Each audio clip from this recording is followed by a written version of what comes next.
We might. That'll be one of the things we're discussing. Somebody reported it's been approved recently. I mean, we got an original approval from President Xi. I expect we'll have an approval, but I'd rather wait till a couple of days to let you know. We have a lot of things to discuss, including our farmers. We have a lot of things to discuss. The various trade deals that have been made in the past, and some broken, some not broken, but we've got many things. I think it's going to turn out to be a very good meeting. Well, I'd love China to help us out with Russia. We put very big sanctions on Russia. I think those sanctions are going to be, they're very biting, they're very strong, but I'd like to see China help us out. I have a good relationship with, as you know, President Xi, very good. We're going to be meeting, we'll have a good meeting. I'm pretty sure we're going to have a great meeting, maybe a great meeting. I believe that we have the framework for the two leaders to have a very productive meeting for both sides. U.S. Treasury Secretary Scott Bessent on Sunday outlining the framework for a U.S.-China trade deal to avoid imposing an additional 100% tariff on Chinese imports. I think it will be fantastic for U.S. citizens, for U.S. farmers, and for our country in general. President Donald Trump is set to meet with Chinese leader Xi Jinping Thursday in South Korea on the final leg of Trump's three-country tour of Asia. On Air Force One over the weekend, Trump previewed what he hopes to achieve with the meeting. A complete deal. I want our farmers to be taken care of, and he wants things also. We're going to be talking about fentanyl, of course. I think we have a really good chance of making a very comprehensive deal. Halting Chinese exports of fentanyl's precursor chemicals was part of the framework U.S. and Chinese negotiators reached. On another component of the framework, Bessent said China will make substantial purchases of U.S. soybeans. I'm also anticipating that we will get some kind of a deferral on the rare earth export controls that the Chinese had discussed. Also, the two leaders are expected to finalize a deal to allow TikTok's U.S. operations to continue. In September, the White House announced an American investor group led by Oracle's Larry Ellison would operate the app's algorithm in the U.S. I'm Reed Binion reporting.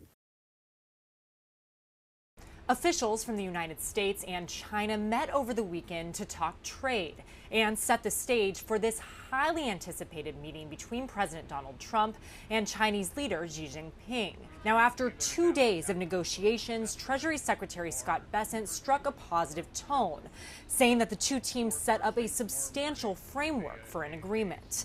While he said he doesn't want to get ahead of the meeting between the two leaders, he did say he believes the U.S. threat of an additional 100% tariff on Chinese imports has gone away. Take a listen. I think we've reached a substantial framework for the two leaders who will meet in Korea next Thursday. So, on the table, the president had given me maximum leverage when he threatened 100% tariffs if the Chinese imposed their rare earth global export controls. So I think we have averted that, so that the tariffs will be averted. There has been a lot of back and forth prior to these meetings. When Beijing said it would ramp up export restrictions on critical rare earth minerals, Trump responded by threatening sky-high tariffs up to 157%. And China said it could impose countermeasures unless Trump backed down. All that escalation threatening to derail months of progress. In recent days, though, Trump has struck an optimistic tone, saying that he believes this will be a good meeting, maybe even a great meeting. He has said that China will need to make concessions in order to come to a deal, but has suggested that he is open to doing that as well. At the White House, I'm Julia Benbrook.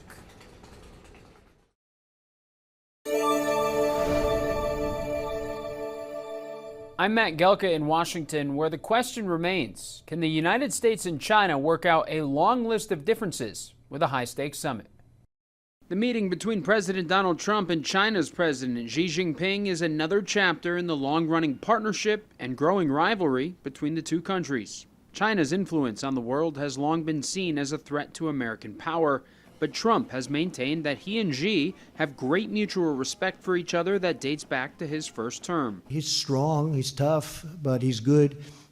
We have a very good relationship. I have a good relationship with, as you know, President Xi, very good. Despite the strong ties, China and the U.S. spent a better part of this year going back and forth on escalating tariffs in a trade war that has the potential to pop off again if negotiations break down. Tariffs are just the starting point.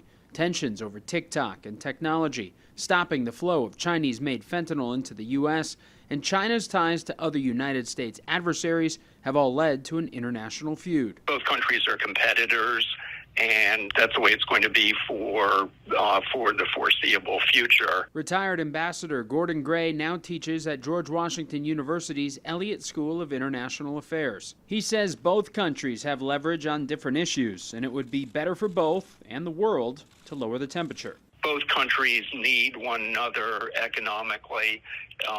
We need China as a market. They need us for a market. We need access to their rare earth minerals, which they have a virtual chokehold on. Taiwan and the island's independence has been a long-running issue between the U.S. and China, where there's been a constant threat of China using its military to reclaim the island as its own, and questions of whether or not the U.S. would step in to defend Taiwan if fighting broke out.